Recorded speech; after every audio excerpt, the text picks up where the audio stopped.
Hello, my name is Scott Davis. Welcome to New World Birth. This is the weekly neutrino forecast for April 10th to April 16th of 2016.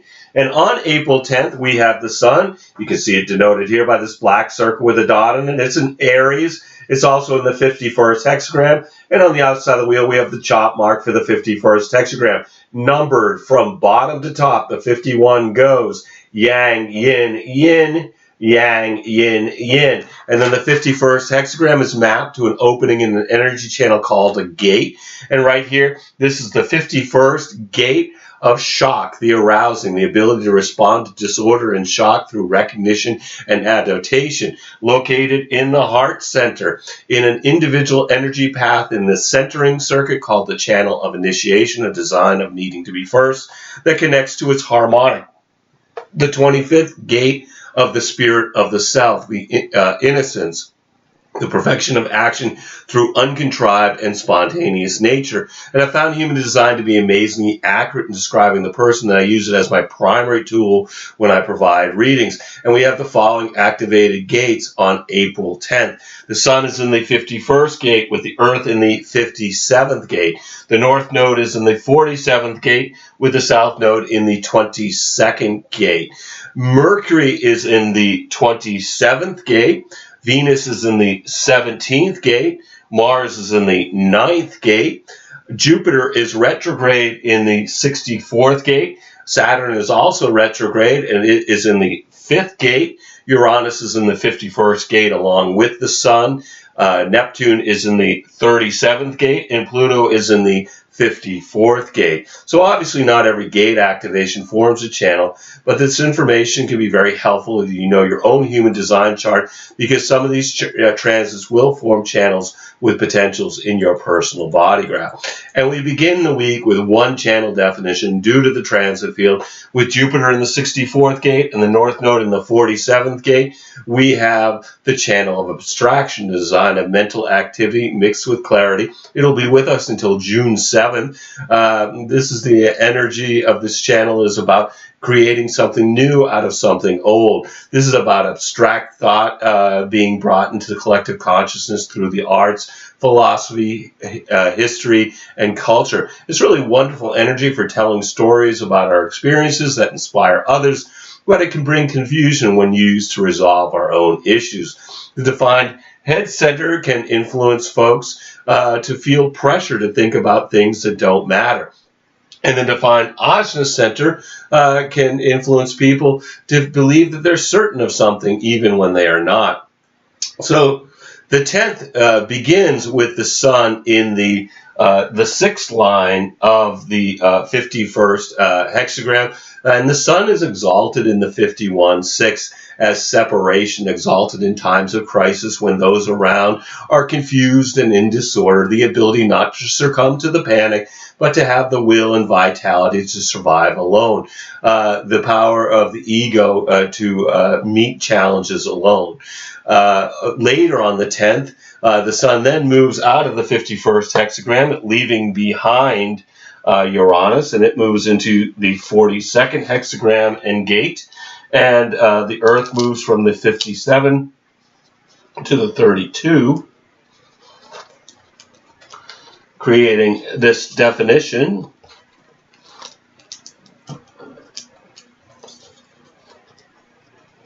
that we'll be talking about in just a moment. So we have the Earth that's in the 32nd gate of continuity, duration. The only thing that endures is change. And this shift happens at 12:44 a.m. Eastern Daylight Time. So it happens at just after midnight on the 10th. At 44 minutes after midnight, and with the sun in the 42nd gate of growth, increased expansion of resources, which maximizes the development of full potential. And the sun is exalted in the first line of the 42, which is diversification. Exalted, the ability when surplus resources are available to extend one's activities beyond their normal scope. Growth through expansion, particularly when defined to the root. And as we move from the 51 to the 42nd gate of increase, the gate of expansion of resources. We're still in the quarter of initiation, so this is expansion of resources through mind to make a new cycle grow. It's putting sacral energy to work, and we've got the earth in the 32nd gate of whether there's going to be continuity or not. The gate 42 is about completion of the process that begins with its harmonic gate, the 53rd gate of in the of beginnings, and it's in the channel of maturation. The not self of the 42nd gate is not knowing when enough is enough, and continue to give resources to projects, relationships, employment, where there is no potential of growth, which can lead to frustration and depression. This is the cross of the Maya, which is essential for our development. We need to complete the process as we're finishing up the quarter of initiation to get ready for civilization. We master the Maya through our individual strategy and authority. The 42nd gate influences us to seek closure, to have a complete conclusion to any process. It's part of the cyclical format process. And if a commitment is entered into incorrectly, it can take a great deal of time to complete it. Maya brings confusion, doing things that are not correct for the person, which ultimately leaves them unfulfilled. But as I said before, it can be very difficult to complete. And with the earth in the 32, we have a fear of failure, which can influence the not self to continue to put resources into things that are not correct for the person, rather than facing failure and finding completion through the gate of growth. Later on the 10th, the sun then moves into the second line of the 42. And this shift happens at 11:39 p.m. Eastern Daylight Time, so just 21 minutes before midnight on the 10th Eastern Daylight Time. The sun's exalted in the second line of the 42, which is described as identification, exalted recognition, and acute capitalization of trends, power for growth through participation in trends. And then also on the 10th, Mercury moves out of the 27, and it moves into the 24th hexagram and gate up here in the Ajna center. Mercury, as we've talked about before, it was the messenger of the gods. So this is about communication, or Ra talked about being expansion of human consciousness through communication, not just as words, but also as music. And it's in the gate of rationalizing, returning, the natural and spontaneous process of transformation and renewal. And Mercury in the 24-1 is the sin of omission, transformation that requires retrogressive periods before renewal can take place. Exalted, the will to triumph, and in this case, the faith that the end justifies the means. Inspiration that demands a reassessment of past thinkings before a rational concept can be established. Detrimental self-delusion, which unnaturally justifies periods of regression. Inspiration that leads to irrational focus on the past. And with the Earth in the 32nd gate, we've got Pluto in the 54th gate. This brings us the channel of transformation, a design of being driven, and it will be with us until the 15th, which brings tribal energy to support our drive to attain a distant goal. This channel definition is a projected channel that must wait for correct allies, and this will influence us to want to transform raw energy into something that endures, to turn hard work into success. The themes of this definition are time, money, value, business, and bargaining. as a conditioning force that expects to see people wanting to be recognized for their hard work through material success. For those who don't value themselves or their place in their community, they may become workaholics under its influence.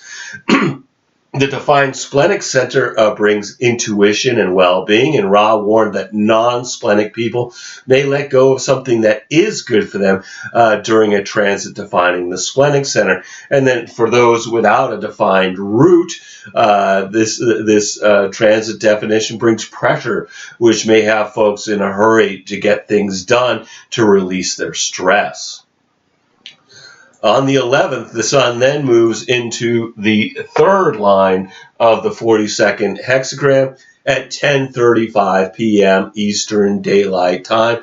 The sun in the 42-3 is trial and error. In times of increase, mistakes are a natural part of progress. Exalted, the energy and assertion to turn mistakes into advantages. The power to accept mistakes as part of growth. Detriment of moodiness, that an error may succumb to brooding and unnecessary caution. Mistakes give power to moodiness and caution. On the 12th, the sun then moves into the fourth line of the 42nd hexagram at 9:32 p.m. Eastern Daylight Time, and it's described as the middleman, exalted, the quintessential manifestation of the mediator, the maturity to bring growth through mediation. Detrimented, where the gift to establish and maintain relationships is ill-suited in this position to act in mediation, where harmony must take a backseat to pragmatism. A lack of maturity where power to harmonize distorts mediation and limits growth. On the 13th, the sun then moves into the fifth line of the 42nd hexagram at 8:30 p.m. Eastern Daylight Time. The sun is exalted in the 42-5 as self-actualization, exalted the fulfillment and actualization of purpose as a natural path whose reward is a healthy sense of self, rather than the power and influence to naturally follow. Growth that is self-fulfilling and naturally lead to influence. Also on the 13th, Mercury moves out of the 24 and into the second gate in the hexagram. And Venus moves from the 17 to the 21. So we'll start with Mercury. Again, we talked about earlier that this is about communication, and it is in the second gate of higher knowing. The receptivity is a primal base through which any response is determined, the root of action. And in the first line of the second hexagram, this is intuition, sensitivity to disharmony and atrophy, exalted the importance of aesthetics, whether inborn or acquired. Higher knowing through aesthetics, detrimented the assertion of ego in spite of wisdom, the urge for action that will ignore the wisdom of the higher self. And then Venus moving from the 17 to the 21. In human design, Venus is about values, morality, natural law in which we deal with the other and the consequences of the world around us, according to Ra. And in the 21st gate, this is the hunter-huntress biting through the justified and necessary use of power in overcoming deliberate and persistent interference. In the first line of the 21, this is warning, the use of force as a last resort, exalted the fierceness to be respected without recourse to action, the willpower and ego to ensure respect, detrimented the inherent peacefulness that is all too often turns a necessary warning into a plea, a lack of willpower that is forced to ask for respect. On the 14th, the sun then moves into the 6th line of the 42nd hexagram at 7:28 p.m. Eastern Daylight Time. The sun in the 42.6 is nurturing, exalted, a natural and instinctive nurturing of others and the power to share the process of growth with others. Detrimented, a restrictive and a malefic materialism that is self-alienated and encourages aggression, the refusal to share benefits of growth with others. And also on the 14th, Uranus moves out of the 51st gate and hexagram and joins the sun in the 42nd gate. And Uranus's unusualness, the evolutionary mutative undercurrent to expand our life. To expand our lifespan. And Uranus, again, this is the gate of growth, increase, the expansion of resources, which maximizes the development of full potential. And Uranus is exalted in the 42.1 due to the sun also being in the 42. This is diversification, exalted, the ability when surplus resources are available to extend one's activities beyond their normal scope, growth and expansion, particularly when defined to the root. But when the sun moves out of the 42 on the 15th, Uranus will no longer be exalted in the 42.1. So here is the description of the detriment as well. Detrimented, a tendency when surplus resources are available to centrifugal application. Decadence, too much expansion can lead to decadence. So once the sun moves on out of the 42nd, Uranus will be activating both the exaltation and the detriment of the 42.1. And so on the 15th, the sun moves out of the 42nd gate. It moves into the 3rd gate.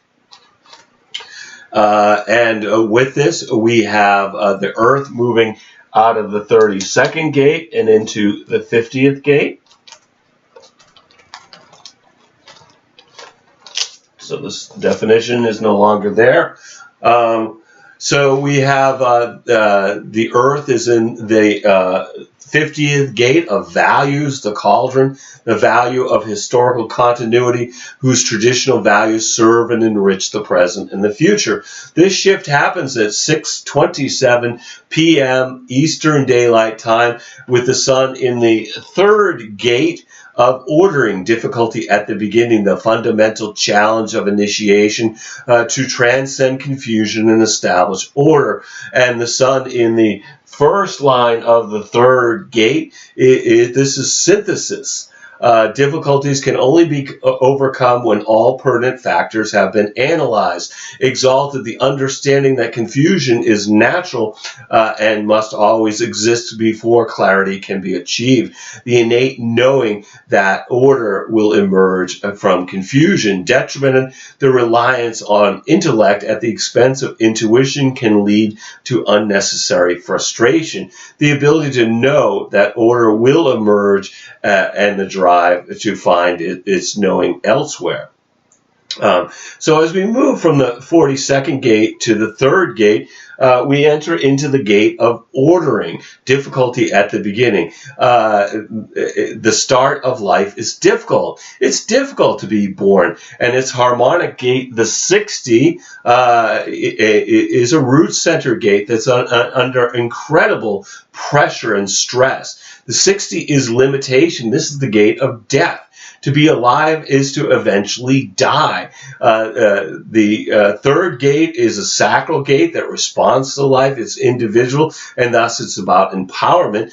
Individual circuitry empowers others only through self-empowerment. Only through being ourselves do we empower others by our example. Its polarity, the 50th gate, is the gate of laws.